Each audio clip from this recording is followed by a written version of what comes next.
Nova epizoda Autoscena podcasta. Ja sam Dominik i zajedno s kolegom Antom. Danas ćemo ugostiti Petra Horvata, a prije nego što krenemo, bacite like, share i subscribe. Petre, dobrodošao nam. Dobar dan, dečki. Pozdrav, Pero, kako si nam? Genijalno. Genijalno. Ajde da krenemo, predstavi malo sebe, za one koji te ne znaju. Sam Petar Horvat iz PH Detailinga, firma postoji već 10 godina. Krenuli smo iz jedne male sobice, to je vjerojatno tema za malo kasnije, ali uglavnom doveli smo jedan dio detailinga zanimljivog u Hrvatsku u odnosu na neke druge prijatelje na kojima smo gradili i priču i sve, tako da, već skoro 10 godina naše priče. Super. Daj nam predstavi vozilo koje je za tebe. Pa rekli su nam da nemamo normalan auto i karavan za putovanje, tako da smo se odlučili na Audija karavana, što je jedan dobar potez, ali tako? Da, definitivno. Nisu nam rekli da ne smije biti RS6, tako da je to bila sitna... To su bila sitna slova. Zapravo, jel idemo sad s tom pričom ili idemo kasnije? Možeš, slobodno. Kad god hoćeš. Kad god hoću, dobro. Znači, javili su nam da ima jedan zanimljiv RS6 za prodaju. I onda smo mi nazvali našeg prijatelja Palića, Bog Palić. Nazvali smo ga i pitali da li da kupimo RS6, pošto on jedini to može održavati, a čovjek radi BMW i on je rekao da kupimo. Mi smo kupili.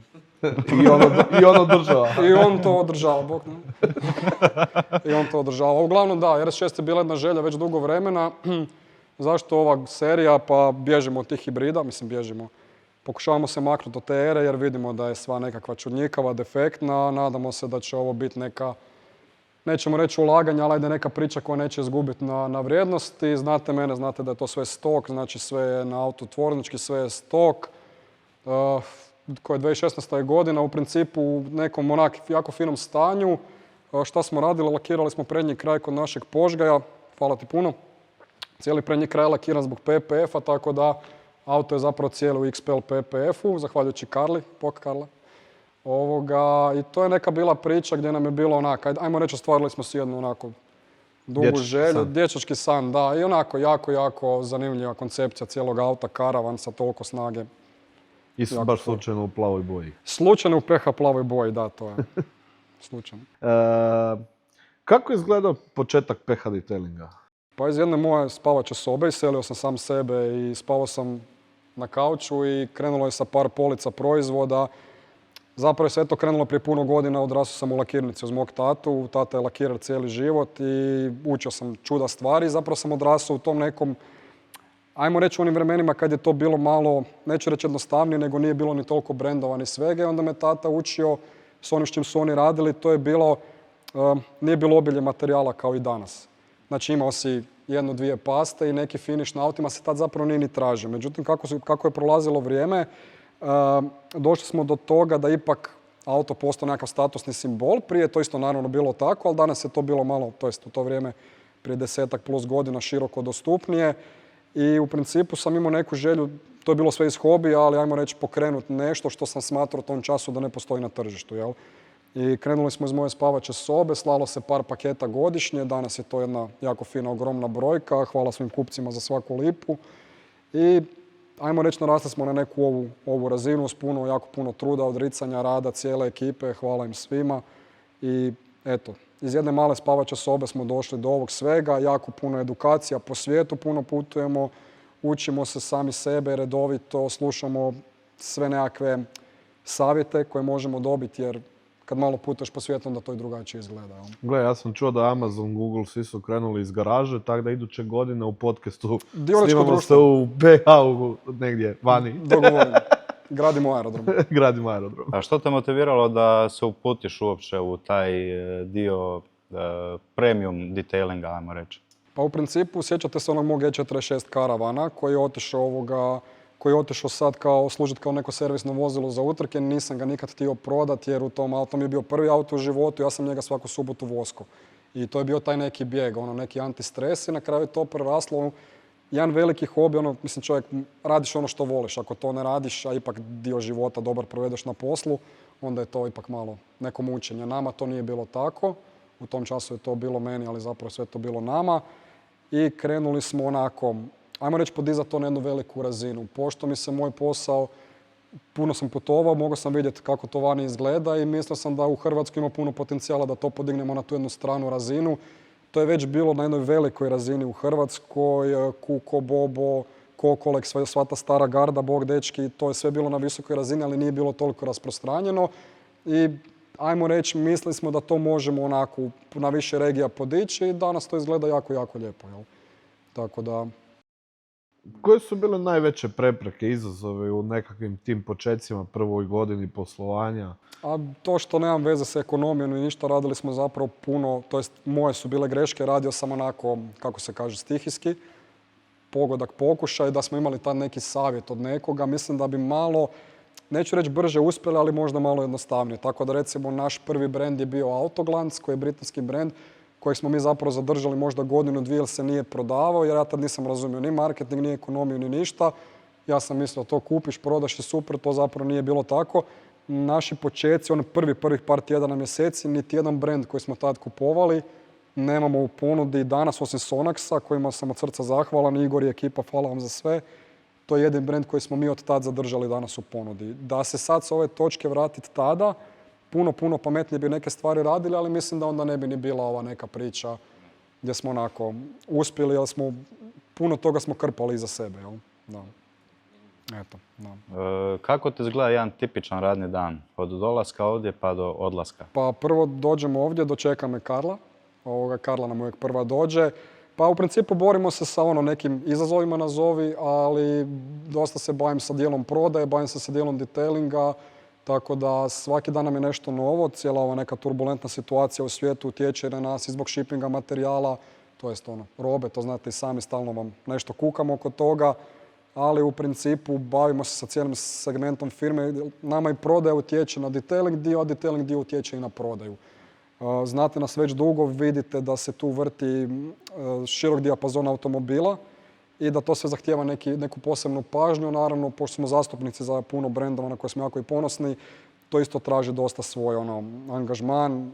Opet se šalim, kukam vam stalno, ali recimo, ne znam, neka roba nam zapne zbog, ne znam, Suezki kanal. Mi ne možemo na to utjecati, a opet utječe u konačnici na nas, na kupce. Ali da, krenemo ujutro sa nekakvim brzinskim sastankom, dogovorimo za taj dan da li imamo kakvu anomaliju, nemamo, šaljemo pakete kupcima, to je naravno primarno.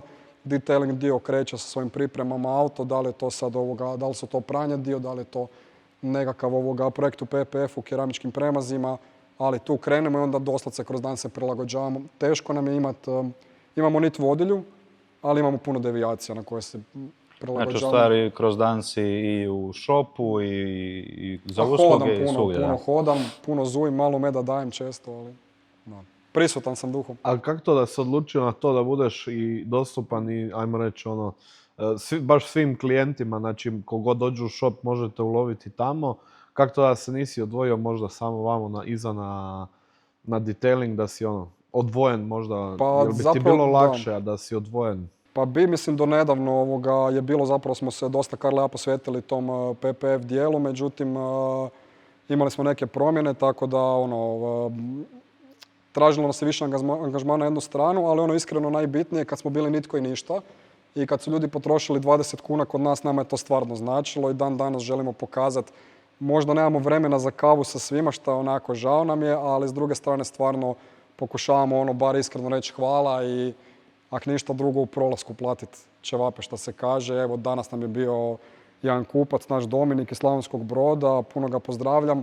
Dečko nam je bio i na školovanju, krenuo iz nule od nas i stvarno baš mi jako drago ga vidjeti jer oni kod nas jako puno materijala naručuju, mi od tog živimo i stvarno smo zahvalni. Onda pokušavamo se sa svima dati bar tih 5 minuta. Ne možemo uvijek, za što se ispričavamo, ali stvarno se trudimo. Dijelom smo i mi krivi koji zauzmemo od vas. Pa dobro, mislim, to već postalo nehumano, ali trpimo. A da, klasika. Kako je PH Detailing prerastao iz tog, kako je izgledao prerast iz malog tog nekog sobnog web shopa u nekakvu trgovinu i čak i dalje web shop dostupne artikle? Pa negdje 2017-18 sam se upoznao sa Brbom. Brba, veliki pozdrav. Onda smo se kod njega, da sad ne duljim priču na 6 sati, Brba je već dugo bio poznat u tom svijetu, on se isto među prvima bavio s poliranjem i onda smo u njegovoj kući, to jest u jednom prostoru koji je dućan, krenuli sa... On je dalje držao taj dio detailinga, mi smo se unutra nagurali sa dućanom i tu smo krenuli ajmo reći, u neke ozbiljnije vode, ali smo imali fizički dućan, što je ono dosta bitno. Iako danas taj svijet interneta je dosta jak, ali ok, uvijek je walk in. I da sad ne duljim u neku ono preveliku priču, natjerali smo Karlu da nam se pridruži, gledam te samo. Nismo pitali Karlu da li želi doći, nego da će doći. U tom času nam se pridružio i Solina sa faksa, kojeg isto puno pozdravljamo. Oformili smo jednu super ekipu i jedna zanimljiva stvar, nas je korona zapravo dosta lansirala gore, jer su ljudi bili doma zatvoreni i nama je webshop eksplodirao. To se naručivalo jako puno paketa, mi to nismo mogli suplajati u tom času. I recimo dosta, fun fact, dolazilo nam je puno robe iz Engleske, tad nitko nije znao šta je korona, danas je to smiješno, ali tad nije bilo. Nama bi došlo, 500 bočica, mi bi svih 500 bočica brisali s alkoholom. Jer nismo bili sigurni ko je što dirao. To je bilo tada, ali u principu da, to nas je lansiralo i zapravo je nama korona jako puno pomogla, da se tako izrazim, da se lansiramo u neki jako ozbiljan web shop i jedan dućan koji onako svi su navikli biti tamo, to jest navikli su da tamo postoji nešto s autima, onda nam se to lijepo posložilo. Tu je sad onda išla dalje priča jedne hale, one naše stare na Zavrtnici. Ne znam jeste vi bili tamo, ne sjećam se. Jedanput, da. Uglavnom, to je bilo negdje, Karla će precizno znati, mislim da kroz 9. mjesec 2020. 7. tako nešto. Probudio sam se jedno jutro, dobio neku fiks ideju, bili su jeftini prostori, gdje si mogao dobiti zapravo jedan dosta onak ozbiljan prostor za neke ok novce, jel? I ta hala u Katranu je zapravo vizualno bila neću reći katastrofa, mi smo stvarno dali sve od sebe da uredimo, ali nije sad neki prostor za svadbe. S druge strane, rento se za stvarno neke fine novce, to je bilo reda veličine 1200-300 eura za prostor od 300 kvadrata. To je u to doba bilo stvarno onak džabe. I tamo smo onda zapravo napravili jedan veliki boom jer smo u tom času postali najveći detailing prostor po kvadraturi u ovom dijelu Europe. Tamo smo preselili skladište, tamo smo onda počeli se baviti sa nekim ozbiljnijim detailingom u smislu na 2 lokacije, kod Brbet uvijek bilo i ozbiljno. I onda smo tu sa web shopom onda mogli malo više s brendovima pregovarati. Karla je taj dio detailinga tamo držala super, Brba je svoj dio držao super i u jednom času smo imali trgovinu i detailing, s druge strane skladište i detailing i tu smo onda napravili. Ajmo reći, to je bio dobar potez. Mučili smo se naravno i financijski usred korone i sve, ali izdržali smo, jel? Da. Tako da smo se tu negdje lansirali i ta priča je dovela do ovoga, ali to možemo i later. Kako bi ti usporedio fizičku trgovinu i online trgovinu? Pa danas ove nove generacije, to sam zapravo s tobom puno puta to pitao i savjet i sve, došli smo do toga da recimo današnji klinci više vole komunicirati preko WhatsAppa, porukama, dok i dalje nazvat ću stara garda, voli fizički kontakt. I mogu vam reći da nam je baš miješana publika u trgovini. Naravno da će web shop više ljudi obslužiti jer šalješ recimo Osijek. Da. S druge strane ekipa iz Zagreba dođe. Mi smo specijalizirana trgovina, mi ti ne trebamo biti blizu, nismo neka trgovina da dođeš kupiti kruh, jel tako? Mlijeko, da. Tako je. A s druge strane, onako miješani smo, ali da, online je puno jednostavniji. Dođeš, klikneš, mi ti pošaljemo, to ti dođe drugi dan ako ti ne gori, a s druge strane ljudi neki vole taj osobni kontakt i to mi je isto ok. Jel? A dođu i po savjet. Pa je, mislim, baš se vidi recimo što je mlađa generacija manje, ajmo reći manje ih dolazi. Zapravo više je to neki WhatsApp gdje mi možemo preko WhatsAppa se dopisivati 10 sati. Jer to je generacija koja neće dići telefon. Ali opet je drugačiji taj neki fizički odnos, isto komunikacija. Odmah isto možeš, nema 800 povratnih pitanja, poruka, kako, šta, zašto. Dobar jedan, kako da kažem, jedan dobar gulaš svega toga, ali naravno da nam je web shop aktivni jer obslužuje cijelu Hrvatsku. Da, jasno. Dućan nam je, nazovi lokalni. Neko iz Dubrovnika doći sad tu da bi kupio vosak. Evo sad nam je danas bio jedan kupac, gospodin iz Graca koji u prolazu ide kod obitelji u Slavoniju pa idu na more, stavio uz put. Naravno da on neće iz Graca dolaziti u fizički dućan, nego ako treba će naručiti ili svoj lokalni web shop ili kod nas. Jel? Da, apsolutno. Tako je. Sad kad smo već kod tog interneta, gdje ekipa može vidjeti nešto više o PH detailingu? Na Autoscena podcastu, mislim. Pa intenzivno uz vašu veliku pomoć radimo na našem kanalu kojeg postoji jako puno sadržaja na internetu koji je jako kompliciran, to znate i sami. Ne može video o pranju stakala trajati pol sata, to niko ne gleda, to ja ne gledam. Tako da sad u nekom idućem periodu uz našeg Svenka, bok Svenko, ćemo ga napraviti malo detaljnije videa koji neće biti toliko ubitačni i dugi. Znam da postoji puno generičkih videa kad odete na neku stranicu Koh, Angelvex, nešto, Sonax. Međutim, on mora obslužiti, reći ću, milijarde ljudi i ti videi su često, nazovi generički, ali su bezopasni. A mi ćemo ipak malo ući u neku materiju, ali da, Autoscena podcast i naš sajt, YouTube, TikTok, s čime tjerate da se bavim, nek ljudi znaju. I nikako, I nikako. ali krenut će. Instagram i Instagram. I to imamo, brate. Dobro, evo sad kad smo se malo bolje upoznali sa Petrom, idemo na dio emisije 3 cenera.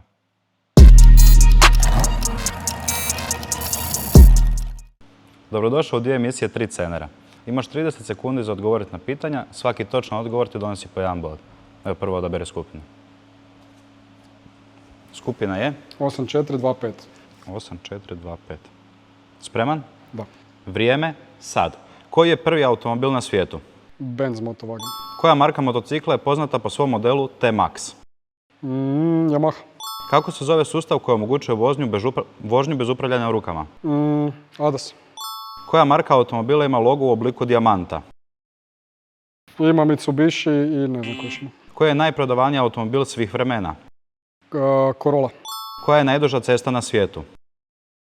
Južna Amerika, Panamericano. Koji je najmanji broj godina potreban za dobivanje vozačke dozvole za kamion u Hrvatskoj? 21. Eto, pitanja. Je li je 21?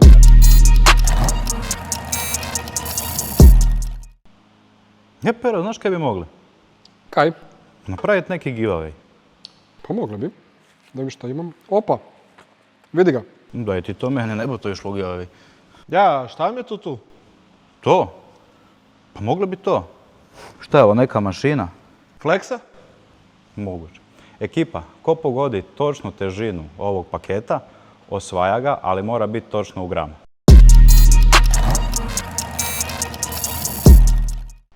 Pero, čestitam na odgovorima kao prvo. Što za tebe osobno znači detailing automobila? Pa nekakav dobar antistres je to zapravo bio, prerasio u profesiju. Uvijek kad preraste u profesiju su u nekom malo većem stresu, ali svako ima nešto svoje, znaš. Tako da meni je to bilo to, ajmo reći, neko. Znači, to je krenulo kao neka strast, hobi, pa preraslo Pa u da, posao. ta je 46-ica je meni stalno bila pod nekakvim voskom, ja sam užasno puno, koliko sam mogao sam trošio novaca na to i meni je to baš onak jedan veliki gušt bio. Tako da je to ispalo... Drugi su išli van, a ti si daj voska. Da, neću ja popiti, to ću to namazati na auto. Da se negdje i vidi. Veli, baš se vidi, ja. Baš se Duže nego jedna noć. Da, dobro forum. Imaš svoju filozofiju i tu strast, kako to prenosiš na svoj tim ljudi, a i na klijente? Pa nekad je to bilo onako, mislim da je išlo samo od sebe, sad je više tu nekako Karla mene poteže za dalje, ali a to moraš voliti. Mislim, to je u svakom poslu, ajmo biti realni. Znači, sam kad odeš na kavu pa napravi neko kom se ne da živjeti, na kaj to ima okus. Isto je koliko kod nas.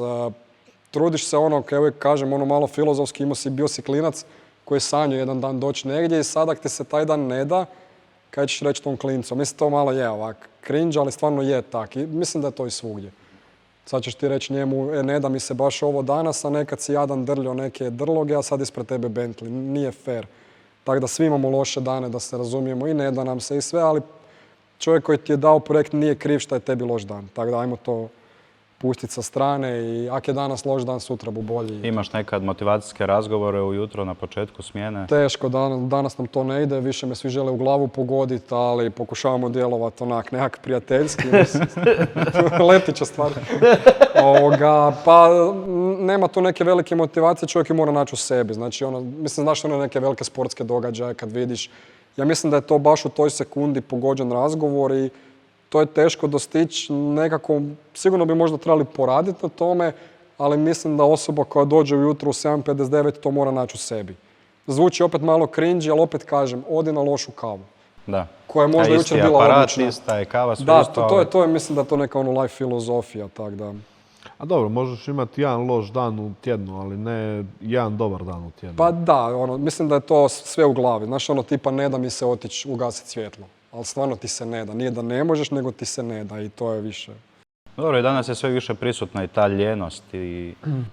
Da, stalno vam se javdam oko toga i jamram, ali znate što hoću reći. Mislim da smo svi malo u nekom prevelikom izobilju. Ne znam, evo, super priča. Imamo tu klince koji dolaze iz škole i to nam je uvijek drago. Jel možemo doći gledati aute? Naravno, javi se samo mami i tati gdje si. Tu su vam sokići, Karla je tu, tak da sve. I onda su ti klinci dolazili redovito par mjeseci. pa bi tu bio neki Porsche, neki Ferrari, nešto zanimljivo. I onda su klinci prestali dolaziti, zašto? Zato jer je klincima dosadilo. To su djeca, 6, 7, 10 godina, ne znam, ali nisu... Nije, ja isto dođu na Sokić. Ti isto dođeš na Sokić. Ali mi kad smo bili klinci, znaš, kad bi vidio neku BMW trojku ti je bio show. Zato što su bili Stojadini i Jugići. Danas, ja mislim, on se prošeće po centru Zagreba, ima živi autošov. Sve više prisutno je to. Da, i onda ti mislim da to neko izobilje, ko na Voltu, ne znaš kaj ćeš jest. Nema me zezat, nema. Biraš pola sata da, zapravo. Naša, daj uzmi tortilju i šupi. Da si zapravo gladan, jabuku bi uzeli, to je to. Kako kao PH Detailing birate proizvode koje koristite i koje prodajete? Pa vidjeli ste i sami zapravo i svim kupcima to kažemo da se slobodno prošeću u našoj hali, baš i gledamo tu prostoriju. Kada pokušavamo dovesti neki brand, ne moramo nužno uzeti svu liniju proizvoda, to često zna biti stotina, ali dajte nam pošaljite bestsellere da probamo. Isprobavamo, igramo se, za neke brendove znamo da su ozbiljni, naravno dođeš kupiti neki super sportski auto, znaš da je to vrh, ne moraš ti sad to puno provjeravati. S druge strane, danas je dosta prisutno kako da kažem, taj neki pre-packing, nešto gdje se sve prepakirava i sad on tvrdi da je najbolji na svijetu, a znaš da je proizvodnja dosta komplicirana. Uzmemo ti taj neki range proizvoda, usporedimo ga s ostalima i sad da smo PH prije 10 godina mi bi to uzeli, bilo bi super. Sad smo mrvicu pametniji, pa ipak je neki marketing potencijal i to. I onda vidiš šta može proći, šta ne može proći. Znali smo imati brendova koji su fantastični kvalitetom, ali su marketinški užasni. Znači ne možeš ga progurati jer tak se složilo Merkur, Venera i Saturn, jel? I ne možeš iz njih izvući maksimum. Tako da pazimo na sve segmente, ali zanimljivo za reći, naši brendovi koji su sad u ponudi su s nama jako dugo vremena.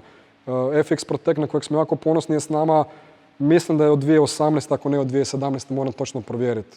To je naš brend. Evo, kar s njima radimo sigurno prije 2020. Kroz 2020. smo to intenzivirali. Zbog Koch Kemija smo ovo sve gradili. S njima smo od 2022. Angelix, koji je britanski brend, jako ih obožavam. Oni su bili uz nas kad smo bili niko i ništa. Isto negdje 2017-18. Znači, držimo se naših brendova. Nismo ona ekipa koji svaki tjedan dana mijenja brend. To mi je malo neozbiljno i smiješno. Naravno, kad nađemo nešto dobro, uzet ćemo. Kad nađemo nešto što imamo, a da nije dobro, maknemo. Što se izdogađalo. Nikad nismo nikom rekli kupi ovo ti je super, a da ne valja. Ako jesmo, sigurno nije bilo totalni shit, nego je bilo manje cijena, srednji je proizvod, iskoristit ćeš ga. Nije, znaš, i loš deterđent za veš, opraćeš, ne znam, tepih, nije drama. Već smo jednom bili vodili razgovor za to, pa da malo i ekipu koja gleda uputiš. Koliko je u stvari važno i koja je razlika u PH vrijednostima na proizvodima, šta to znači? Pa to jako puno prolazimo na našim školovanjima, zapravo sa ispravnom PH vrijednosti ti postižeš maksimum iz proizvoda i sad na školovanjima smo se prije dosta bavili s tim, međutim ljudima je to malo postalo naporno pa smo malo to smanjili, ali zanimljiva stvar, ne znam, kiselina za pranje felgi koja nije solna nego kvalitetnija kiselina ima istu PH vrijednost kao Coca-Cola i limun. A Coca-Colu pijemo, limun konzumiramo i sve, znači nije svaka kiselina loša. Ali ne ju pit. Za pranje felgi. Da, naravno, ne pit za pranje. Nije zamjena koli. Nije zamjena koli. S druge strane imaš proizvode koji su alkalne pH vrijednosti s kojima piješ, s kojima uklanjaš kukce i te neke vrijednosti, te neke kontaminacije. Što ti zapravo i piše na proizvodima, kajmo reći kako izvući maksimum. Sredstva za čišćenje felge su pH neutralna, da ti ne bi napravili neki problem, da ne kažem na karbonskim diskovima koji su rijetki, nego na svim tim danas felgama koje su protektirane, plastificirane i tako. Uglavnom, jedna jako bitna stvar, puno ljudi krivo koristi peru felge sa alkalnim pH vrijednostima, što nije ispravno, ajmo reći, očistit ćeš ti to, ali nećeš doma sa ledenim čajem prat tavu nakon što si pržio kobasice. Znači, u principu, kad pročitaš za šta se to služi, proizvod dođe do maksimuma, iskoristiš ga koliko treba i dobiš vrijednost za novac. I to je zapravo cijela priča. Mi Balkanci, to svima kažem na školovanju pa se smijemo, mi organski ne volimo čitati upute. Tako da prvo napraviš glupost pa onda pročitaš. Pa je, realno i slažeš ormar, tek kad si na pola dobio lavabo, kreneš iz početka. Tako da i kod proizvoda gdje zapravo, ne znam, recimo Sonax ima fantastične upute, iza ti to piše, ja svima kažem, sigurno si 100 puta držao tu bocu u ruci, nisi ju nikad okrenuo. A iza ti apsolutno sve piše, i pritisak za poliranje, i brzina, i sve. Eto, tako da treba se na to... Svi izbjegavaju te upute u stvari, a... Pa treba se referirati. Ono što je kod nas dosta prisutno je taj old school mentalitet gdje je deda imao Golfa 2 i današnji Golf 8 održavamo ko Golfa 2. Pa da, šopaj ga dimerom i sve ide Točno dimerom. to, da, znači bubnemo dimer gore i to je to. Onda Dimer je za sve. Da, I daj spužvicu za suđe. Da, i onda pola auta fali i onda su svi krivi, samo ja nisam. Uglavnom da, dosta bitno, treba se na to referirati. Ekologija ide prema tome da sve više bude biorazgradivo i pH neutralno. To je dobro za nas kao korisnike zbog zdravlja i za okoliš. Sa druge strane, mi smo profi korisnici, nama radi puno problema jer moramo potrošiti jako puno proizvoda da bi dobili isti rezultat. Evo recimo moj tata kojeg obožavam najviše na svijetu, kad sam ja bio klinac, čovjek je lakirao sa bazama, sa bojama na nitrobazi, koja je prekrasno pokrivala, koja je imala nijansu, imala koloristiku. U nekom času smo se prebacili na vodene baze koje su kao ekološki prihvatljive. Na kraju manje pokriva, loša je koloristika i potrošiš ju puno više. Sad je to filozofsko pitanje da li je to dobro ili ne. Koliko je u stvari to i ekološki. Dosta spominješ školovanje. Pa za šta sve ima školovanje u PH Detailingu? Pa radimo školovanje za interijer, znači nekakva kemijska čišćenja i obrada interijera. Radimo školovanje za eksterijer, znači poliranje i to. Sva školovanja sadrže pripremu auta kod pranja. I za naše profi korisnike, odnosno one koji imaju obrt ili JDO, DO, imamo školovanja za keramičke premaze. To smo među prvima, čak mislim da i prvi smo to uveli jer je bio veliki problem, ti na nekakav premaz moraš dati garanciju. Prije su se ti certifikati dijelili šakom i kapom i dosta ljudi je to imalo ilegalno i sad ti dobiš garanciju 5 godina od pera iz podruma. Ne ide to baš tako. Jako su se ljutili na nas, jako smo bili izloženi napadima. Na kraju se to uvelo pod standard jer ako daš neku garanciju očekuješ, mislim, jel? Apsolutno. Ako ti ja dođem raditi fasadu, ne bu dobro, ne? Dobro, i pretpostavljam XPEL imate isto i školu za PPF? Ne, XPEL je jako tvrdokoran po tom pitanju na što smo se jako ljutili, na kraju smo zaključili zašto. Karla i ja smo bili na školovanju u Nizozemskoj, u centru EU za XPEL, putujemo jako puno u Ameriku na njihove konferencije, oni to jako drže zatvoreno jer su shvatili kaj se događa. Mi imamo neki svoj način rada koji će sigurno imati neku malu devijaciju od njihovog, prvo zato što smo Balkanci, drugo zato što ćemo to usporediti sa hrpom drugih stvari. A ipak njihovi inženjeri u Labosu su napravili da nešto radi na taj način. Opet se vraćamo na upute, pogotovo u jednom američkom sustavu gdje je uputa svetinja. I onako ti rekao sa ljevim kaže prstom to dotakni, to mora biti tako. I zato oni drže školovanja za PPF. Mi smo to htjeli držati, odustali smo od toga, držimo se naše priče. Opet se vraćam na to, treba ljudi malo putovati. Treba doživjeti sve i svašta. Bar danas sjedneš u ove aviokompanije koje ja ne volim low coastere i za 20 funti odletiš na drugi kraj Europe i malo vidiš kako se to vani događa, ali evo, to je jedan od razloga zašto mi za PPF ne držimo školovanje. Koji je neki omiljen ili najzahtjevniji projekt kojeg se sjećaš? Pa, mislim da je bio onaj Ferrari SF812 kaj se tiče PPF, ako pričamo o tome, jer me uhvatila neka manija pa smo tu išli raditi čuda. Vidim da me Karla gleda sa strane. To nam je bio dosta izazovan projekt jer je auto specifičan i nismo ga nikad imali priliku raditi. Porschea smo radili puno pa smo tu već doma. S druge strane, kad nam dođe tako nešto čega nema toliko često na cesti, onda je bilo malo izazovno. Ništa strašno, ali kako je mi bildamo iskustvo, tako smo malo hrabri, ajmo reći. Ali borimo se onak hrabro, ne moram reći. Spominje se Porsche, Ferrari. S kakvim najčešće vozilima radite? Pa u Hrvatskoj od tih svih super auta najprisutniji Porsche, to je nama nekako onako prirodno, nativno, kakva je već riječ. Drago mi je vidjeti sve više Ferrarija koje stvarno obožavam. Počelo dolaziti puno Aston Martina koji su meni osobno stvarno prekrasni auti i vrhunski. Najbolji potez cijele priče Porschea što imaju servis i prodaju u Zagrebu i vjerujem da još negdje dečki će mi ispraviti. Naši dečki iz Porschea Zagreb su vrhunski, stvarno veliki pozdrav njima. Imaju kompletnu podršku, znači imaš prodaju, post-prodaju, servis. I mislim, nek me netko ispravi, mislim da je to jedini supercar priča u Hrvatskoj, da nemamo ni Lambo, nemamo ni Aston Martin. Najbliže će vjerojatno biti Austrija. Nisam siguran za Aston Martin. U Hrvatskoj nisam siguran, ali mislim da su ovi koji su sad dolazili Austrija, Češka, tako nešto. Jel? Tako da mislim da je tu zapravo neka... Mogla bi nam produkcija provjeriti. Da, produkcija će Evo, čim sve dole, odgovori na dole, WhatsApp. bacit. Ovoga, Ćemo ChatGPT znam da Ferrari imamo u Budimpešti, Ferrari imamo u Beču, dok nam je recimo Lambo naravno sjever Italije, Slovenija nisam siguran što ima. Sad je pitanje samo tko bi imao hrabrosti uložiti za nekakve Aston Martine samo u Hrvatsku. Da, jer sama prodaja nije ko Porschea i tak neki. Da, eto, tako da zapravo najviše radimo Porschea, veselimo se svemu. Evo tu sa strane nam je jedan novi Bentley GTC, parkiran prekrasan je. Aston Martina smo se nekoliko naradili, recimo Paganija nismo nikad uživo taknuli i to je, mislim, onako jedno poteža egzotika. Naše Rimac Nevere su nam svetinje, to je level iznad, to ne spominjemo, tako da... Kad si već kod te egzotike i luksuznih automobila, često ljudi govore više se posvećujete tim automobila. Postoji li razlika usluge kad dajete svakodnevnom automobilu ovdje i nekakvom takvom luksuznom automobilu? Ne, niti najmanje i uvijek kad nas ljudi to pitaju što je super pitanje, hvala ti na tome, samo im kažemo da uđu u halu i svim našim kupcima kažemo slobodno uđite u bilo kojem trenutku, vidjet ćete stvari koje se koriste kod nas, koje su na zidu, mi to koristimo. Iza nas je XPL folija, isključivo nju koristimo za PPF. Stvarno nema razlike jer opet se vraćam na to, krenuli smo iz apsolutno ničeg sa 50 kuna u džepu i stvarno cijenimo svačiji auto. Ono što naravno ljudima savjetujemo da se neki auto recimo ne isplati raditi u nekim ultra skupim projektima jer to je budžet koji si već si osigurao održavanje tog auta na dugo vremena, a ajmo to tako reći, pad vrijednosti tog vozila neće spriječiti što si ti recimo stavio njega u nekakav ili PPF ili keramiku, pa onda tu malo prilagodimo uslugu koja je dalje vrhunska, ali prilagođenija. Jel? Da. Kako izgleda sam proces, neko doveze sad R6 ili Porschea, nebitno, kako izgleda proces kad je naručen na termin, kako to izgleda? Pa dođe auto ovdje, preda ključeve našoj Karli koja odmah s osmijehom to osvoji sve.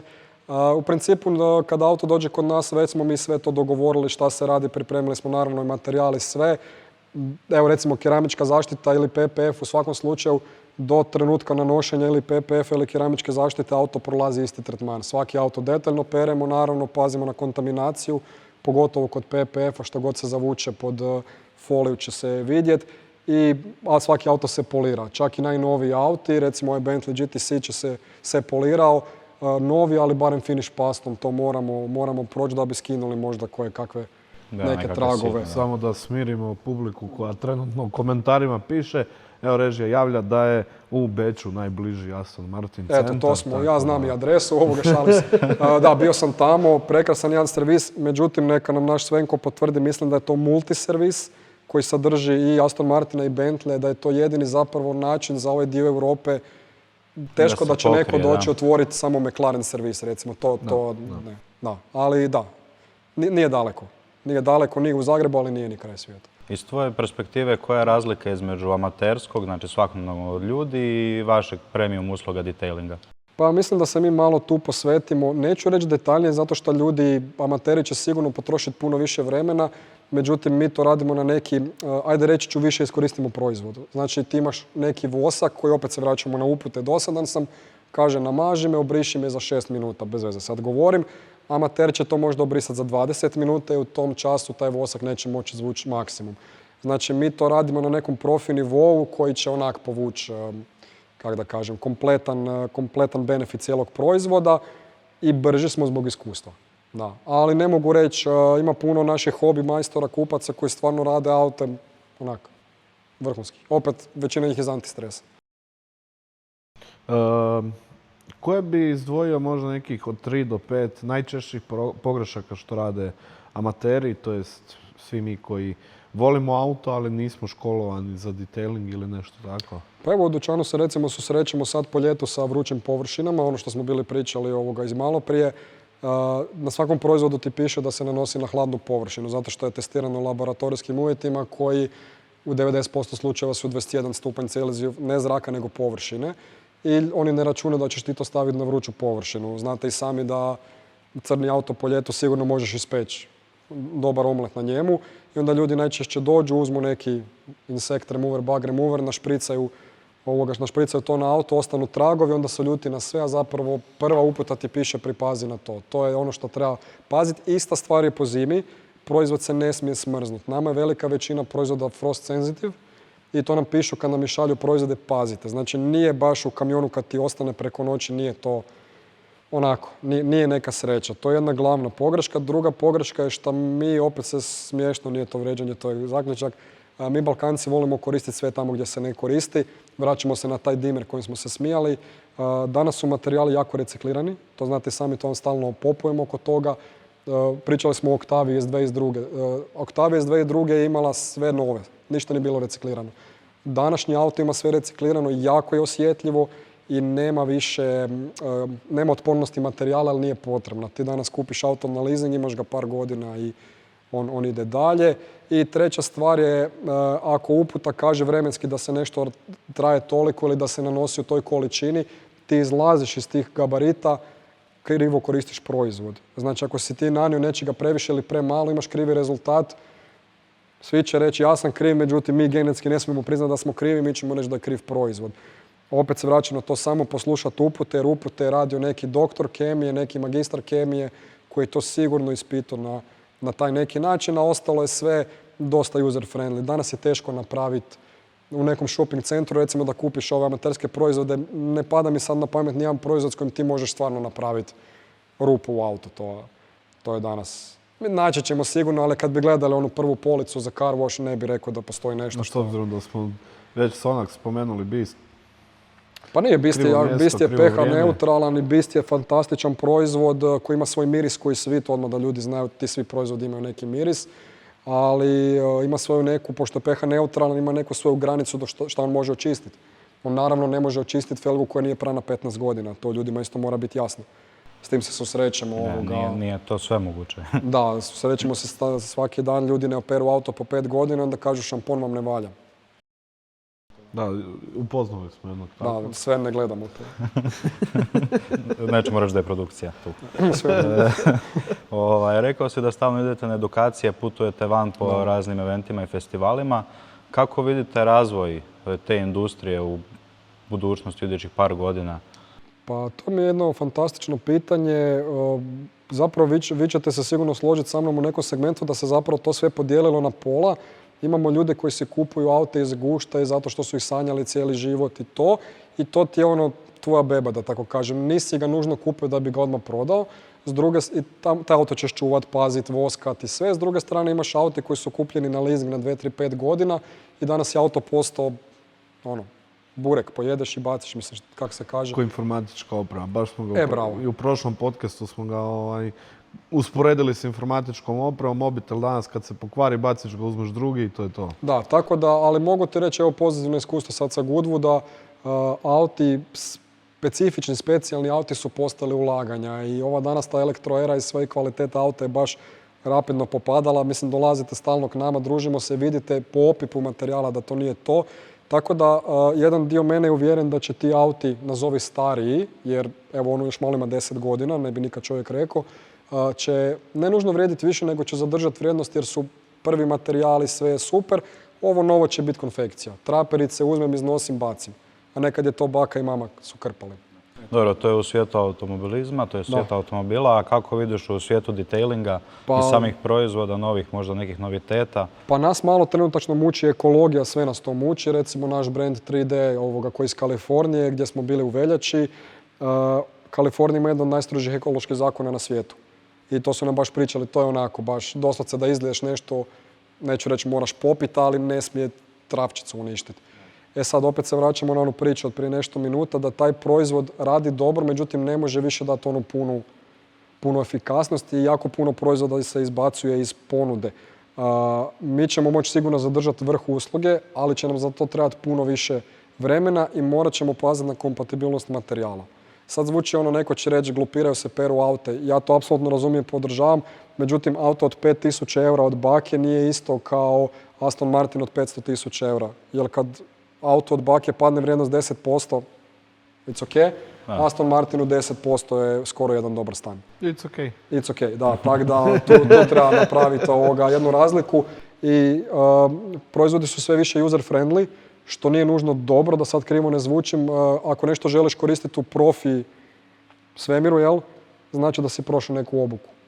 kada nama izbace naš profi proizvod koji koristimo jer ga znamo koristiti, da bi ga zamijenili sa nečim user friendly, to samo znači da će on slabije raditi, a vjerojatno koštati više. Koliko bi rekao da je edukacija važna za tim zaposlenika koji radi u PH Detailingu? Pa iznimno važno da uopće ljudi znaju što diraju. To naravno prilagodiš svakom zaposleniku. Ne mora svako biti lud za detailingom, naravno. Ne mora ni svako biti lud za autima, ali vjerujem u nekom času da sam sebe odvojiš. Ok, ovo me stvarno super zanima, ovo me ne zanima, odradit ću neki bazni dio jer nisu svi naši ljudi, ne znam, naše predrage djevojke iz skladišta ne moraju nužno znati koji je motor u Bentleyu. Ako ih zanima, naravno da će tu informaciju dobiti, nećemo ih s tim maltretirati. S druge strane, cure više nego dobro znaju logistiku oko slanja paketa, na koji način to funkcionira. Pokušavamo educirati što više, ali opet pokušavamo ne skakati po glavi. Detailing je dosta specifična grana i možeš ti raditi u bolnici, a da nisi medicinski djelatnik, ajmo to tako reći. Tako da, pitanje je zapravo super, trudimo se što više, pričamo puno, ali opet pazimo da ne zabrazdimo u neke sad perverzne detalje, ako nekog to baš jako ne zanima. Ali koji u svakom poslu edukacija je ključ. Da recimo kad smo kretali, da smo imali 5% informacija koje imamo danas, sigurno bi nam bilo puno lakše. S kojim poznatim brendovima surađujete kao ekskluzivni zastupnici? Možemo krenuti od reda, znači to je FX Protect koji je s nama, rekao sam, od 17. 18. moram provjeriti. Oni su poljski brand, krenuli su, slična priča koja mi iz ničega, isprofilirali su se jako dobro. Evo recimo njihov nano šampun za pranje auta s keramičkim premazima je isti već 10 godina. Što je fantastično, stvarno radi, super je, kompatibilan i opet se vraćam na tu ekologiju i to je to. Angelwex kao jedan brand, britanski, old school brand, jako smo ponosni na njih, malo nas zeza taj Brexit kad su Britanci izašli iz Europske unije pa nam je malo otežano to, ali bili smo i kod njih u Škotskoj, prekrasno nešto. Sami razvijaju sve, sami sve testiraju. Njihov kemičar John Hogg je vrhunski čovjek koji u malom prstu ima detailing.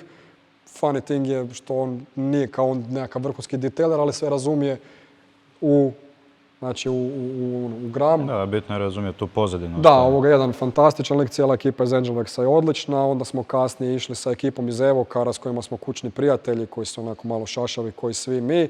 Izredalo se tu puno drugih brendova, domaća ekipa koju stvarno im se moramo od srca zahvaliti. Igoru iz Sonaxa i ekipi iz Adria, Teha Vijeki, Luki iz Krome, iz Frabera, stvarno su fantastični. Smo mi puno domaćih brendova imali i da nije tih ljudi bilo mi ne bi nikad došli ovdje. Hvala im stvarno od srca. Tako da se trudimo imati što više. Neki naš vrhunac je Koch Chemie kojeg smo pokušavali godinama dobiti.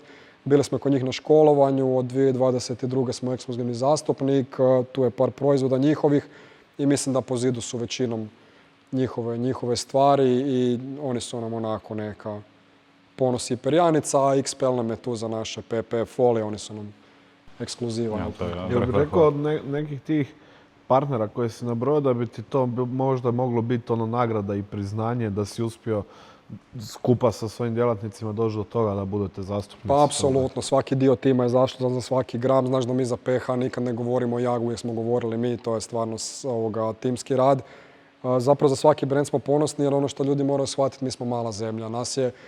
Tada se bilo 4 milijuna, sada se navodno malo manje i mi se prsa u prsa borimo sa zemljama poput Francuske, Njemačke, Britanije, Španjolske koji imaju desetke milijuna stanovnika više. I mi kao jedna mala Hrvatska postižemo jako dobre rezultate i to sam stvarno ponosan na cijelu scenu jer smo mi Balkanci uvijek jako kvalitetni. To je fascinantno. Gdje god u svijet dođemo, odemo na konferenciju XPL-a u Teksas, nađemo par dečaka, nešto Hrvatska, Bosna, Srbija, tu smo uvijek negdje i to mi je jako drago i ponosni smo dosta na sebe jer, kažem opet, naši brendovi su s nama od uvijek, godinama.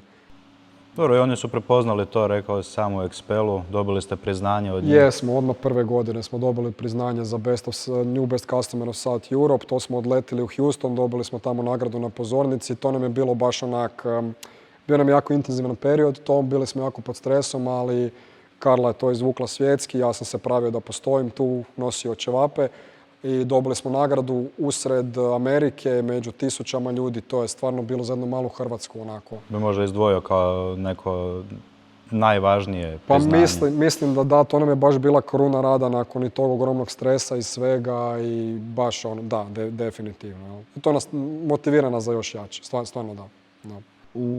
U svemu tome, stalno pričamo, ok, išlo je to prema gore, ali pretpostavljam da je nekad bilo i trenutaka kad si htio odustati. Je li ih bilo? Kako je to izgledalo? Zašto? Pa bilo ih redovito, ima ih i danas, opet se vraćam na taj mindset, nekak sam odgojen od moje mame i tate, gle, nema odustanja, bit će nam teško, ali svima je teško. Uvijek sjetim, ima ljudi koji nemaju noge pa trče. Mislim, stvarno je tako i borimo se, opet kažem, zahvaljujući našim partnerima. Događalo se da nemamo 20 kuna kod sebe, ljudi su nas uportali.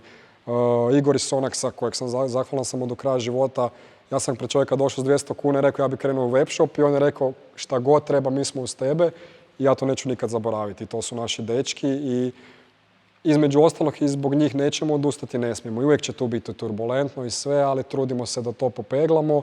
Mi smo iz jedne male sobe narasli u veliku priču. Mi i dalje nismo nikakvi vrhunski ekonomisti, doktori, nešto, ali ajmo reći naučili smo se na našim greškama.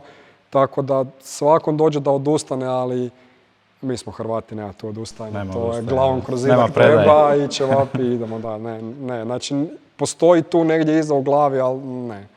Dobro, to su ove neke negativne stvari, ajmo reći, a koje su najveće prednosti koje imaš kad... Pa šta smo onak stvarno jako ponosni što smo došli iz ničega. Često ljudi dođu s izjavama lako vama. Gle, mi smo stvarno došli iz ničega. Znači, svi su nam pomogli koliko su mogli, ali mi nismo imali bogate mame i tate, pa evo ti sad pare, pa kreni to. Prvi kredit u banci je morao ići preko veze i to je bilo par tisuća eura da bi se kupila roba za moju spavaću sobu. Znači, preko veze se digao kredit od par tisuća eura. Tako da te priče nama je lako nešto ne i jako smo ponosni na to što smo došli na taj fair način i sigurno nekad nekog jesmo nenamjerno, ispričavam se, ali nismo nikad nikom namjerno nešto nažal napravili. To, mislim, znate i sami, pričali smo priču, ne bu mi čovjek zamjerio, ne znam, u Seime gdje je čovjek vratio kist nakon 5 godina. Od 15 kuna se meni vrati kist, potrgan kist, mi ga platimo iz naših džepa, damo čovjeku novi kist. Evo, i mislim da je to jedan onak... Kad si već kod toga, koji su te neki najčudniji zahtjevi kupaca koje ste imali? Pa zapravo ima ih dosta, ali nije sad da smo imali nešto friki, nanesi mi PPF na baku, to još nije bilo, ali znaju ljudi zvat ovoga, evo sad je nedavno čovjek je ženi pofarbao neku ultra skupu torbicu slučajno, pa kak ćemo to skinuti to. Ali imamo pomalo situacija, sad se ne mogu ni sjetiti, sigurno sam se vama nekad izlajao, ali nismo imali nešto ultra čudno, to ti je više onako, ajmo reći, smotana pitanja, jel? Znači, ne znam, fali mi pola haube u sudaru, ali mogu to s nečim ispolirati. Što ja razumijem, ljudi se ne kuže u tematiku, zato smo mi ovdje. Ja. Ali mislim da nemam sad nešto ultra friki. Karla će se možda nečeg sjetiti, bolje pamti puno, ali ne mogu se sjetiti da je bilo. A imali smo svakih projekata čudnjikavih, ali nije sad bilo... Baš ekscesa bi da ukraden auto, pa idemo i mi u zatvor i auto, da to još nismo valjda. Da se nadovežem na Domagovo pitanje, Dominikovo, pardon, pitanje... Onda o meni govori, kako ja njega ne spomene. Šta ti je Željko? Gotov sam. Nije spavao. Jel bi rekao da kao vlasnik detailing centra imaš prednost kao neko, na primjer, ako je vlasnik nekakvog servisa pa može sam sebi šarafit pa tak prolazi jeftinije, jel bi rekao da tak neke imaš benefite kao vlasnik detailing centra? Pa imamo sigurno da si možemo, recimo njega smo presvukli u PPF, to svima kažem, materijal smo naravno morali kupiti, ruke smo si dali sami, opet ljudi trebaju shvatiti da mi te ruke nismo našli na cesti. Par mjeseci smo i njega radili, sjećate se priče, već vidim da se Karla smije. Sjećate se sami prije koliko je došao auto, pa skoro, on je godinu dana u blizu, onda je bio kod Palića. Da, tako da smo zapravo njega par mjeseci presvlačili u PPF, ali možemo i mogu iskreno reći da se nekad nam je samima neugodno da se ne stignemo nešto napraviti, što pokušavamo sami sa sobom riješiti, ali mislim realno da pače. Dobro, čuli smo da i Porsche iza mene ide. Da, i Porsche za tebe, čestitam ti. Gospon Kunz, Bentley je fantastičan. Malo sam full regija, ali... Tako da se na podcastu ne zarađuje, molim lijepo. Jedino Sven sa Škodom, to bi trebalo neku lovu. Da, i moj jadni Volvo vani. Ma to se ne računa. Imaš li možda neki savjet za nekoga ko bi htio ući u svijet detailinga i otvoriti nešto svoje? Pa jako puno mladih ljudi nam se javlja, to mi je super. Danas je to, ne želim naravno podcjenjivati, nego ljudi trebaju shvatiti da je to danas puno jednostavnije nego prije zbog široko dostupnih materijala. Mi dalje smo usađeni u onu priču kao država mi želi odmoć. Ne želi. Uvijek ćeš ti naći neku, ne smijem reći tu reći, živčanu babicu koja radi u nekom uredu, međutim to su sad zamijenili mlađi ljudi koji ti puno mogu pomoći. Recimo u Zagrebu je adresa, čini mi se plaviured.hr, gdje imaš, znaš i bolje nego ja, imaš te neke priče oko obrta gdje ćeš si stvarno moći pomoći. I savjet je svakako ne odustajati, ne naravno glavom skočiti kroz zid, ali prostor treba biti prezentan, treba biti dovoljno velik. Puno ljudi je limitirano sa prostorom, da li se može, sve se može. Imamo ruke, noge, zdravi smo, sve se može. Međutim, naravno nećeš to raditi ako ti auto ne stane u garažu, možda treba nešto tu drugo isplanirati, ali kažem opet sve se da. I ne treba odustati, treba biti ljubazan. Ljudi će ti uvijek pomoći oko svega, ne ići nogom, nije da ti sad neko želi odmoć, državi u interesu da ti plaćaš porez, želi ti pomoći da otvoriš koliko može, tako da go for it definitivno, ali naravno poštivati te neke norme, jer opet kažem, nama je u prirodi toj nekoj da idemo kontra struje, što besmisleno je danas pogotovo. Ako ti kažu da moraš imati vatrogasni, pa nije to da te zezaju, ne daj Bože požara, kupi vatrogasni, košta koliko, 60 eura. Da. Isto tako je sa kutijom prve pomoći. Ne daj Bože da ti se nešto dogodi, pa mislim, kutija prve pomoći. Jer to su nam najčešća pitanja kako, odmah prvo pitanje kako zeznat sustav. A zašto? Da. Tako da savjet je to i savjet je učiti se, pripaziti se malo YouTube videa, čudno sad to zvuči, ali znate sam ima hrpa tih videa koji traju satima, ne kažu ti ništa. I onda nam, recimo, pogotovo ekipa koja nam dođu cure i dečki na školovanje, pa kaže na YouTube to rade 3 sata. I mi to moramo dosta korigirati jer je to toliko jednostavno da čovjek misli da ga zezaš. A opet s druge strane, taj video postoji zbog klikova i ne mora biti na takav način. Zato uskoro 5 sekundi pranja. Brže nego tuširanje. A koje je tvoje mišljenje o onim mobilnim detailing, oni šta rade? Pa imamo ih jako puno. Naš Lujo je među prvima u tome. Lujo ima prekrasan jedan kombi koji stvarno investiraju ozbiljne novce u to. U Britaniji je to vrlo popularno. U Britaniji ima malo drugačije zakone. Sad sam se baš vratio iz Goodwooda. Promatrao sam jednu zanimljivu stvar. Oni imaju nevjerojatnu pitku vodu tamo, kao mi u Hrvatskoj, što smo blagoslovljeni s tim. Njima je to po cijelom otoku koji je ogroman, daleko veći nego Hrvatska, zato što pada puno kiše. I njihovi ekološki zakoni nisu liberalni, nego jednostavno su mrvicu popustljiviji zbog te velike količine vode. I oni računaju kada ti opereš auto, da će to negdje otići, da će se isprati. Kod nas je to mrvicu drugačije, još uvijek je to neka, trebaš puno papirologije riješiti za to sve. Po meni je to super, međutim ono gdje prvo pitanje zapne kad nas ljudi pitaju, što ako ti netko kaže ja bi da mi opereš auto ispred zgrade? Što je sa drugim autima koji su oko toga? Što kad je vari 100 stupnjeva? Zato baš pitam. Da, znači to je po meni jako teško razvlačiti opet šator, tako da recimo ovi naši dečki, Luje je tu bio pionir u tome, prilagodiš pristup. Ili radiš gdje imaš slobodno mjesto ili radiš na nečijem parkingu koji je sam. Dakle, može se, treba investirati neke novce u to. Opet se vraćamo na priču, treba paziti na ekologiju. Postoje razne one fore, pa ja kao suho perem auto. Pa ok, ali moraš oprati te krpe. Gdje te krpe kad pereš? To su sve stvari na koje treba paziti i sve se da riješiti, ali tu je realno ko burger festival. Ajmo biti iskreni.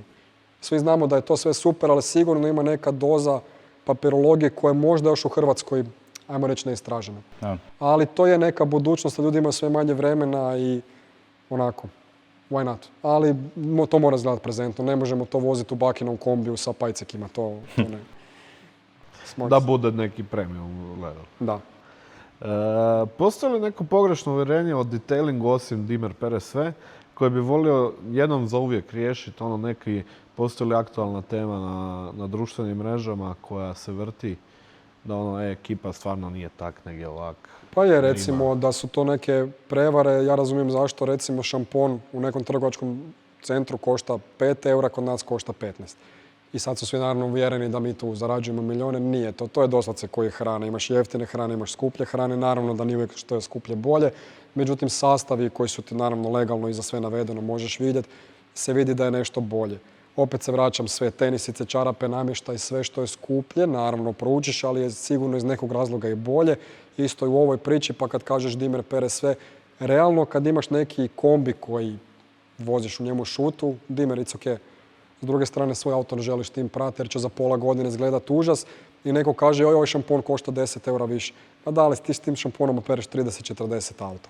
Znači on tebe košta 10 centi više, a danas mislim da tih par centi ne treba nikom značiti. Nije detailing to da ti toliko uzme novce. To je luksuz naravno koji skupi satovi, to ti ne treba, ali se želiš priuštiti. A s druge strane, svi ti sastavi, tvornice koje to proizvode, to je stvarno next level, tako da i vidi se u ostalom. Znate sami, kad koristiš neki jeftinjak šampon, kak ti auto izgleda poslije, a tu koristiš ne nužno skupi šampon, samo malo bolji, koja je to razlika. Ali miris ovog sredstva me... Da, to je Koch stvarno radi. To sredstvo je već u testiranju, kad smo mi bili na školovanju 2023. Mislim da je bilo tad, već je to tad bilo na testiranju. Koch to stvarno vodi na next level i budemo prvom prilikom išli tamo i u tvornicu na obilazak da vidite stvarno kako izgleda tvrtka koja proizvodi isključivo stvari za car care. Znači ne proizvode branike, felge, isključivo proizvode to. Ajmo se malo ostaviti detailinga. Ako bi mogao odabrati samo jedan automobil, koji bi to bio i zašto? Kao daily ili općenito? Jedan auto. Jedan jedini auto da imaš i to je to. Ja sam veliki fan Ferrarija, morao bi biti Ferrari. Ja stvarno guštam u autima i meni je to onako jedan veliki, recimo 488 Ferrari. To je onako, malo zvuči mazohistički, ali kad već pričamo da samo nešto postoji, to mi je onako... Zanimljiv odgovor. Znam da ste očekivali Fiat Doblo, ali... Pošto je daily trenutni. Mišljenje o električnim automobilima? Znam da nekad zvučim kao hejter, a stvarno nisam hejter, međutim smatram da ima neku limitaciju. Vidimo naše čarobnjake iz Rimca što rade s elektroautom. Elektroauto je jedna perverzija na svoj način koju motori sa unutarnjim izgorjevanjem nikad neće moći sustići. Međutim, s druge strane, kada pogledamo tu cijelu priču nekakve ekologije, guranja, mislim da je malo svijet preagresivno zakoračio u to. Ja ću, kad kažem nisam fan, mislim da ne bih kupio neki električni auto za daily. S druge strane, jedan dan ako ću imati novaca za Neveru, imat ću Neveru, ali to je next level. Tako da, po meni je neki optimum hibrid. Ako već idemo u priču, ako idemo u priču tog smanjenja CO2 u gradovima je ok. Ali evo, sad sam neki dan bio u jednoj grupi, nećemo imenovati. Čovjek je kupio rabljeni auto električni, čini mi se iz 2021. Kapacitet baterije na 70%, realni domet tog auta je 250 km. Naravno, ja dnevno prelazim 8 km, meni je to super. Međutim, kad bi mi to bio jedini auto, a često putujem, taj auto nije za mene. Znači, kad prilagodim priču situaciji, ja nisam osoba koja je za taj auto, ali opet kažem, sve ima svoje pluseve i minuse. Sa vozačke strane, ubrzanje tog auta je strašno. Osim, taj odnos prema električnim automobilima, znamo da ti je skrivena strast avioni. Džemenađe. Otkud avioni, otkud te u avionima i kako Pa kod djeta sam uvijek sanjao da ću raditi u avijaciji. Htio sam biti pilot, ali mi financije to nisu dopuštale, a pošto sam se tatom cijeli život šarafio aute i svašta nešto, krenuo sam u zrakoplovnu školu, završio zrakoplovnu tehničku školu. Moje Marijane Srebrenović, profesorici, hvala, oprostite za sve ikad. Završio sam zrakoplovnu školu, znate da obožavam avione. Radio sam dugo godina u Croatia Airlines i pozdravljam sve moje dečke. Radio sam puno po svijetu nakon toga. U jednom periodu sam se prebacio u biznis avijaciju kod moje ekipe iz Young Skya koje od srca pozdravljam, obožavam ih. Nakon puno godina sam se prebacio u PH, ali firma počela rast. Pa sam krenuo u suradnju sa dečkima iz Air Pannonije koje isto obožavam i stvarno pozdravljam puno. I mi u Hrvatskoj imamo jednu jako lijepu tu zrakoplovnu scenu. Malo nas, ali smo jaki, tako da i dan danas radim kao zrakoplovni mehaničar, tehničar. U međuvremenu sam završio i za inženjera održavanja zrakoplova. Tako da mi je to je bio moj primarni posao koji je kasnije, detailing je bio hobi. To se mrvicu izmijenilo, ali i dalje se aktivno bavim sa avionima za Air Pannoniju i Pannoni Aerotechnics i jako sam ponosan, jako volim taj posao koji će me jedan dan vjerojatno ubiti, ali ne bi ga mijenjao za apsolutno ništa. I to znanje, Karla zna da ih pilim jako, pokušavam što više toga iz avijacije prebaciti nama u aute jer zrakoplovstvo je jedan nevjerojatno detaljan segment koji stvarno traži jako puno koncentracije. Jel bi rekao možda neki međugradski avioni na struju? Testiraju se, ja jako volim novu tehniku, proučavam to. Vraćamo se na problem težine, koji je kod zrakoplova uvijek veliki problem. Baterije znate sami da su teške i problem je trenutačan brzo praženje, a poslije i punjenje tih baterija koje su jako zapaljive i vruće. Ne sve, sad će me dečki iz Rimca malo s nečim gađati, ali Da. ono što smo, imali smo neke seminare na tu temu. Baterija da bi se određena naravno napunila se jako zagrijava, a avion baš ne voli uvijek visoke temperature, ne za sve. Tako da sigurno će u nekom času doći, ali pitanje je benefita, pogotovo sigurnosnog. A dobro, ali imamo već dronove koje kakve na struju. Jesu, ali su oni plastični većinom. Mislim, ovi kućni, nećemo sad računat vojne, jel? da. Jer onaj, ne znam, MQ-9 Reaper od američke vojske je bio sa turboprop motorom. Znači, opet smo imali SUI motor, jel? Malo škakljivo pitanje, nije vezano isto za automobile, ali niskobudžetni letovi, nećemo spominjati kompaniju koja je, zna se, mišljenje o stajanju onim njihovim sjedalima i A stajanju to vam je na najbolje putovanju. pitanje da li bi vi tak htjeli putovati. Mislim, realno, to nije humano, s druge strane, uvest će se to sigurno, jer danas je bitno samo što jeftinije se prebaciti lokacije na lokaciju. I mislim, vraćamo se i na priču, ne znam, jeftinih vlakova, bez veze sad govorim, ali okej. Nekom je to dobar način putovanja. S druge strane, nažalost, u avijaciji se uvijek mora dogoditi problem da bi se nešto korigiralo. Kad pričamo o nekom safety faktoru, nazovi turbulencija i svega, vjeruj mi, ne želiš stajati kod gadne turbulencije koju 99% putnika nije iskusilo. Mi smo iskusili i na testnim letovima i posvuda. Ti si jako zavezan za stolicu i ti opet duša ti skače. Sad zamisli, ti sjediš, stojiš, još mi mlađe nekako. Zamisli nekog putnika od 50-60 godina da stoji kad ti je opterećenje na tijelo najveće i u turbulenciji ti u jednom času dobiš 4, 5, 6G na svoje tijelo. Znači, naši roditelji bi sigurno imali fizički neki lom ili nešto. Tako da, to što neko želi letiti za 4 eura, ok, ali s druge strane, da li bi svoju mamu tak poslao letiti? To je uvijek to su nam uvijek govorili. Da li bi svoju mamu i obitelj dao da leti u tom avionu? I tu ti sva priča staje. Ali, budućnost, jel? Avione, da zaokružim, ipak smo autoscena. Kako je došlo do odluke da prisustvuješ na nekakvim style eventima? Pa već dugo smo ovoga pokušavali se nagurati kad smo bili niko i ništa. Prvo smo sudjelovali na CDC-u na driftu, Folleru od srca hvala za to. I pokušavali smo mi svugdje, samo bili smo mali, nismo imali ni financije za to i logistike, uvijek problem. Nije nas bilo puno, nama je to logistički kad želimo što više toga donijeti uvijek izazov. Sada to možemo planirati u rasporedu, to funkcionira. Mi bi najdrže bili na apsolutno svakom eventu. Vrbovec nam je i dalje najdraži event, uvijek će nam biti. Vi iz Vrbovca ste nam bili zapravo neka najveća odskočna daska po pitanju evenata, od srca smo zahvalni. Tako da kažem, pokušavamo sudjelovati što više, puno ljudi nas traži i nagrade, mi stvarno želimo svima dati što više, ali računajte da je tog jako puno i jednog dana ako dobijemo na Eurojackpotu svima će biti super, a do tad ćemo morati onako malo... Za koju minutu izvlačenje? Biti Imaš možda neku poruku za style ekipu?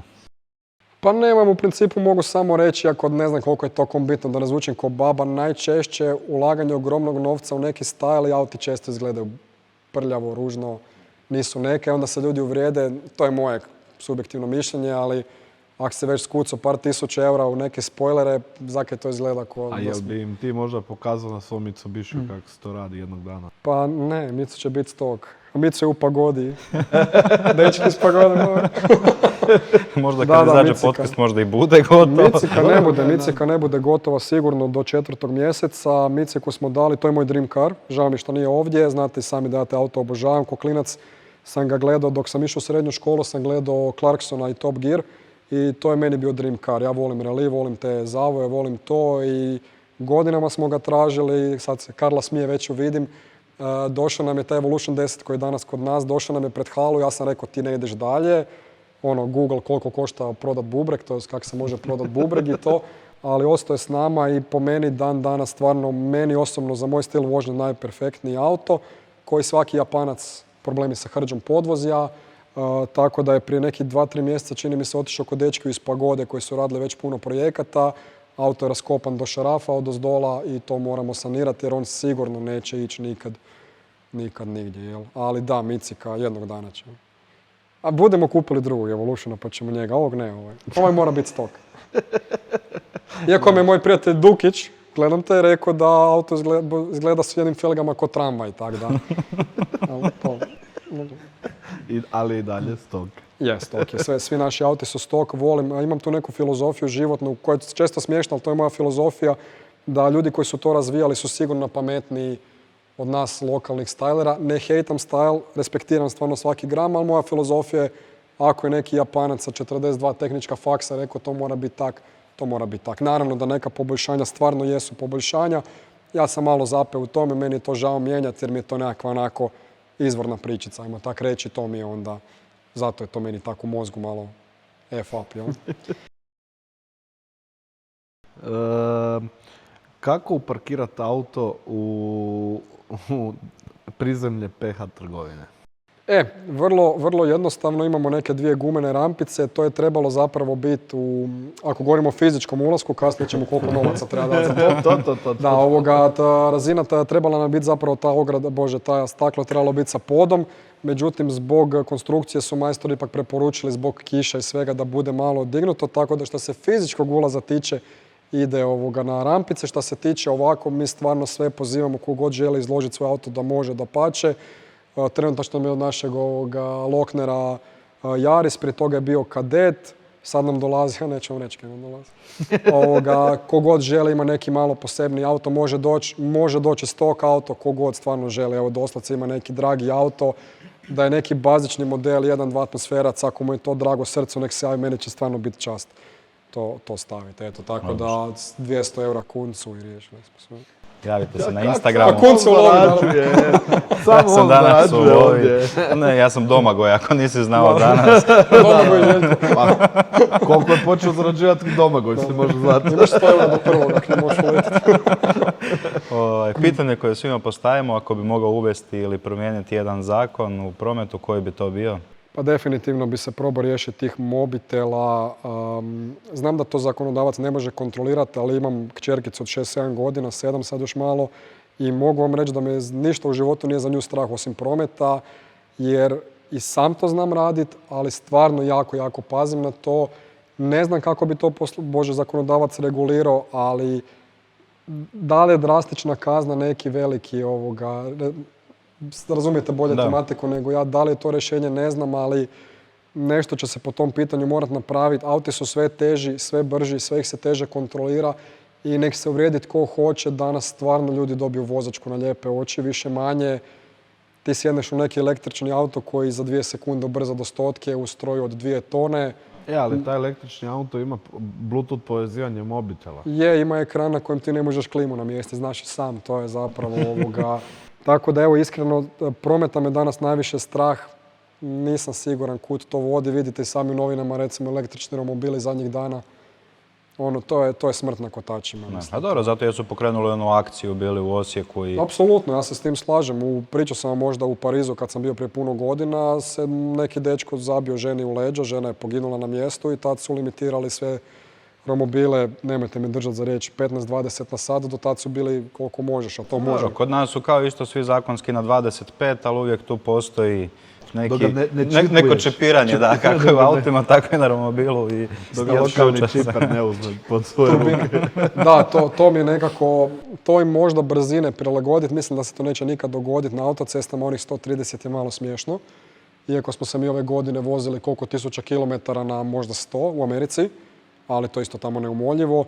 Mislim da današnji auti mogu imati limitaciju barem 150, jer ovih 130 te samo tjera da se voziš brže, na 150 se već ok, ja mislim. Tjera će te DDŠ 170, ali to je već... Ali to je već, kad i potrošnja auta raste toliko da ti se ne isplati zapravo ti 170, tada ne vjerujem da će toliko tjerat koliko sad tjera 150. Mislim, realno većina ljudi se vozi po autoputu 150 na tempomatu, to je neka onako, neće me dirati, jel? Nepisano pravilo. Već se nešto bio govorio, ali evo, koji bi savjet dao nekome tko želi naučiti više o detailingu automobila? Pa nek nam se javi u bilo kojem času, ali danas je jako, neću reći jednostavno, ali puno lakše dostupno biti samouk. Na YouTube videima ima svega i svačega, naravno treba biti oprezan.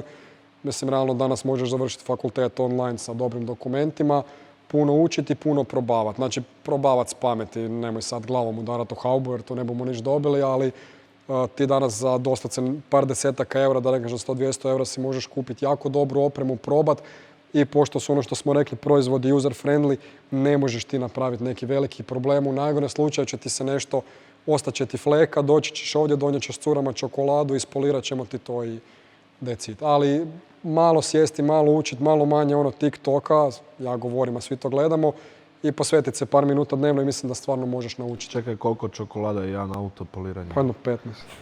Ne, šalim se, ona Milka sa keksima išla. 15 kutija. Skutija, lagano. Ne, to smo od prvog dana uvijek radili. Kad nam dođe neko sa sitnicom, stvarno ne želimo nikom naplatiti, jer nama su ljudi pomagali kad smo bili niko i ništa, pa evo, sjetim se naših susjeda vulkanizera kad nam je lopte napumpavao, čovjek je danas stariji gospodin. Stvarno, I nabijate mu nogu loptom od garaža. A sada buši drugima. Sada buši. Malo je prestar da buši. Ne, lijepo je pomoć drugima. A ako imaš još nešto za nadodat, bližim, kraj je.